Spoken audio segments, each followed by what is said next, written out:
lỗ chỉ cụ lại chia dần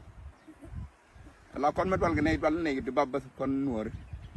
đi bắp cora cứ mấy đứa có kiên rồi này đoàn cái một lì thì mức gọi là đâu qua này thì bên cái budu cái nó bị đủ cái tanu nữa mà cái đó nó gạt đấy mình coi cái bia ya một cái bia này mày bia ya lại mai thế là nuôi là một cái bia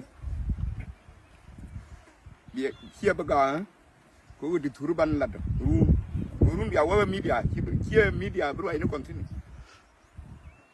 kelen e dun chia bete cái đâu cái thứ nhìn cũng đang ngoan yên bình nó malis bao rồi malis với chiều giờ thế này được nó rồi dân chấp đi ông qua này quê thâm nó có phải gì cho nó phải ngoan chốt vào đó thì mấy giáo bên năng phân giáo bên năng phân giờ nan ngoan này khó chi nhằn mà cái dân nữa ngủ nhẫn có cái sao cả ở gần qua qua là điện này qua con nhà này đi bắp nó cứ bên nó mò giờ khắp vào là run bao bị buru khắp bên này quăng nó khắp cho nó việc có phải nó phải bông phải nó phải bro phải nó phải bật đập phải bro phải bắtkel có bro anh nhal thì đâm thay thì có thể là ulin bị chuyện mua cái bể bùa cái là thôi mình vào cái này ulin cái đó anh chọn đấy để anh qua nhà điện làm ngay cái nó gọi con đuôi cái gì qua đấy nhiều lời gì này giờ bên nào phải pan này cái pe yên gò kia này ngân gò có bơ nhà gò đâu có được gò đẹp phải quanh gì đối chi bây giờ qua đâu mình cho thôi dân thêm cho chưa và ala mình để lật anh cho là muốn nói nó là walga anh mình để là đồ gà là dân gà một lít và long chưa đó là con này ba là gì bông ren muốn kem nên một quen là mới trộn còn trên này có dàn gà một lít thì chả có gì thế cái vụ này mình chẳng quan mình chọc gọt cái liu cả thìn chỉ cái này tiếng thế nào chả có gì chả có nhìn kia nhìn ngoan chả có gà cái đó cái tin cái đó cái đó điên nó bùa mà bùa điên cái nhìn kia cái gì áo coi thì đều có được cầm ni lo được đều có cầm gạt chả coi cái đó udah main kecil kenaro cái cha có một đường kecil cha có một đường cái nhìn kia thì cha nung kia đổ riêng thì bảo có là bên năng gạt dikian thì ya đáp kia cái chuyện nhìn kia và long mấy đứa quen khi mình đi để mới trò long là có thể mình gar một lên mấy đứa quen gì là có thể mình chia bere wanna me chai nong re wanna me chai nong re kuma chia là bây giờ re mình wanna me gurian nhìn co gurian gar co gurian go co gurian man co là có mấy chia đua bên này chi nong có mấy chia befil bây giờ nó còn namo chinelo amungu jena wonyo changa ru no kana molo chikono jukur che chunga wana ma ngan ko be wana ma ngan ko di wana ma chiko be amana ko be wel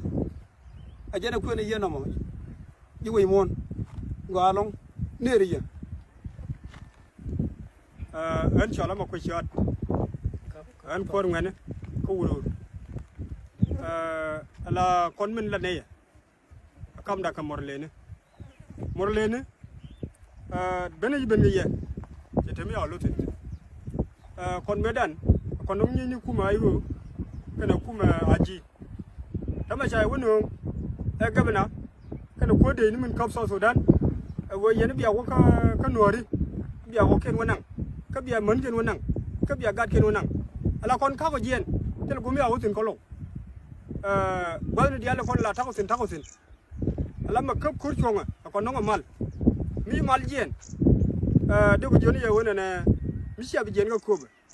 bi alo darun ke bi awodo oriental ka kon bana te ko min chako bi te gi chako bi te gi bana te ko tiri ya no ngana ma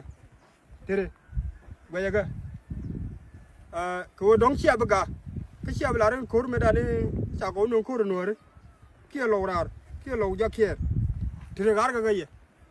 gár cái này ông phải ngoan mấy chả có chụp chả thì bây giờ nằm ở trong mà qua để cặp gạt cái tin cô bán cái quỷ cái bị vô joy vô cái tin lên nằm ở budun mới đã ra cây con chắc có kia được cái này mà đông nó thì là cao cái gạt có thì là có cái su nằm ở nó phát thanh cái này kít phát thay tel cái này rồi mà chắc giờ bị lừa bậy chắc giờ bị lừa cái mình chắc là bị lừa gì ở quán này nè anh cối cái này phần mấy thằng này mấy đứa cối là phần lẩu cái này phần cối giả xin thì chỉ là đơn mấy nữa thì tao mà gor này cái gor cái gì mình bên nội địa quán này nè quán lùi dọc quay ra cái cube kuma so Sudan na nyuru la jen ye chepe libya ga biya won nor wonan kay ye pe libya gad kino nan sia ga bije gad ko kon ba tekel gi ye ti chalan mayiti kena woda ko pay die ma pay bakel man nok yena mo ba ko kam ye ko cha ngai wote mi gor yena roy ndong de nyoko no biye yena ni ko kam media wala mi la buka nuara kon gara kon la gara loka tama kon di wuya ga joy ga gar ko kuma ko boya joy